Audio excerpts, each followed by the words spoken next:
ایک اور بڑا عجب فینومینا ہے، جب بھی تکبر کی بات ہوتی ہے نا تو لوگوں کے ذہنوں میں خیال آتا ہے یہ تو امیر کرتے ہیں، ہم تو ہیں غریب، میں کہاں سے تکبر کروں گا، ویسے نوکری والا آدمی۔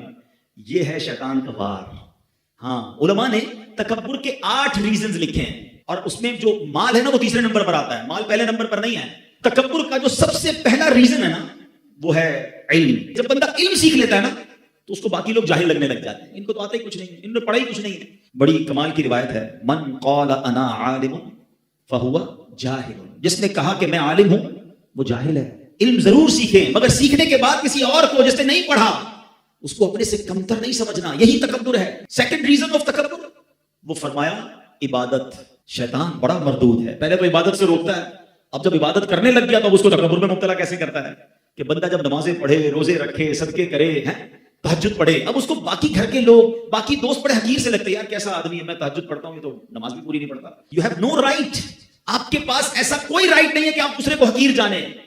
اور یہ شیطان کا بڑا خطرناک وار ہے کہ عبادت گزار کو تکبر میں مبتلا کر دیتا ہے۔ بڑا پیارا واقعہ ہے نا کہ ایک بار ایک بزرگ جو تھے اپنے بیٹے کے ساتھ کہیں سفر پر جا رہے تھے، راستے میں مسافر خانہ آیا، باپ بیٹے بھی سو گئے، قافلے والے بھی سو گئے، تہجد کا وقت ہوا تو باپ بیٹے اٹھے، تہجد پڑھی۔ تہجد پڑھنے کے بعد بیٹا والد صاحب سے کہتا ہے ابا جان یہ کیسے لوگ ہیں، کوئی بھی نہیں اٹھا۔ اب جو ابو جی نے جواب دیا نا، اللہ کاش یہ بات سمجھ آ جائے کہ بیٹا تو بھی سویا رہتا تو اچھا تھا۔ بات آئی سمجھ میں؟ اب تو نے اٹھ کر تہجد تو پڑھ لی مگر پڑھنے کے بعد تجھے دوسرے حقیر لگنے لگے، یہ بڑا پرابلم ہے۔ ضرور کیجئے عبادت مگر اس لیے نہ کیجئے کہ میں دوسروں سے سپیریئر ہوں، شیطان کی بڑی عبادت تھی جناب۔ اب آیا تیسرا ریزن اور وہ ہے مال۔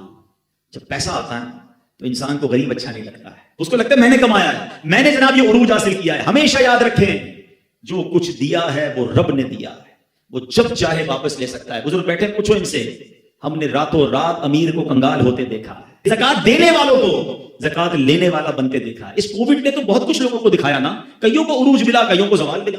چوتھے نمبر پر کہا حسب و نسب، بڑا خاندان، بڑی فیملی۔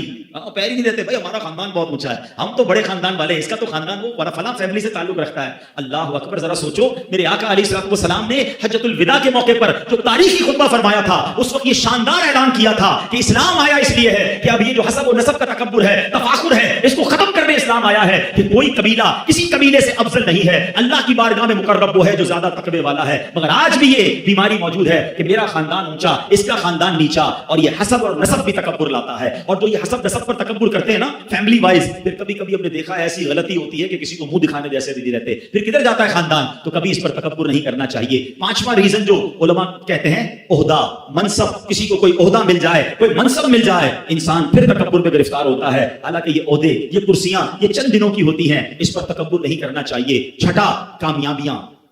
جب بندے کو دھڑا دھڑ کامیابیاں ملے نا، ارے بھائی میں تو پتھر پار لگاتا ہوں سونا ہو جاتا ہے، جو ڈیل کرتا ہوں فائدہ ہی فائدہ ہوتا ہے، جو فیصلہ کرتا ہوں کمال کا ہوتا ہے۔ ابھی ایک آئٹم خریدی، ہر کوئی منع کر رہا تھا، میں نے خریدی، دیکھو پیسے بڑھ گئے، یہ مجھے ایسا پتا ہے۔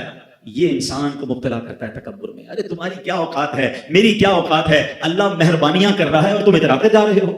ہونا تو یہ چاہیے کہ وہ عطائیں فرمائے تو ہم سر اور جھکائیں۔ دنیا کا دستور ہے درخت پر جب پھل لگتے ہیں نا وہ درخت جھکتا رہتا ہے، جھکتا رہتا ہے، جتنا پھلدار ہوتا ہے اتنا جھکتا ہے، جس کے کانٹے لگے ہوتے ہیں وہ سیدھا کھڑا ہوتا ہے۔ کامیابیاں ملیں یہ اللہ کی عطا ہے، اور شکر کرو اور عاجزی کرو، اتراؤ نہیں۔ ساتواں سبب علماء کہتے ہیں حسن و جمال۔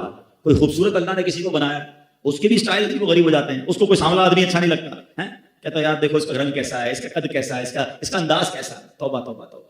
ارے اللہ کے بندوں، اگر اللہ نے تمہیں اچھی شکل صورت دی ہے نا تو اللہ کا اور شکر ادا کرو کہ اللہ زوال نعمت سے بچانا، اور میرے مالک ادھر تو اچھی شکل دے دی، قیامت میں بھی چمکتا چہرہ دینا۔ کیا فائدہ ایسی شکل کا کہ ادھر خوبصورت شکل ہو اور قیامت کے دن چہرہ سیاہ ہو جائے۔ اللہ اس دن کی خوبصورتی عطا فرمائے، اس دن کا چمکتا چہرہ عطا فرمائے۔ کتنی پیاری دعا ہمیں اسلام سکھاتا ہے، آئینہ دیکھو تو دعا کرو اللہم حسنت خلقی فحسن خلقی، اے اللہ میرا چہرہ تو اچھا بنا دیا، میرے اخلاق بھی اچھے کر دے، اے اللہ چہرہ تو اچھا بنایا، باطن بھی اچھا کر دے۔ تو کبھی بھی اگر اللہ نے حسن و جمال دیا ہے تو تکبر نہ کرنا۔ ہم نے اچھے اچھے چہروں والوں کو بیماریاں لگ کے چہرے بگڑتے دیکھا، بستر پر پڑتے دیکھا، اور زمین کھا گئی۔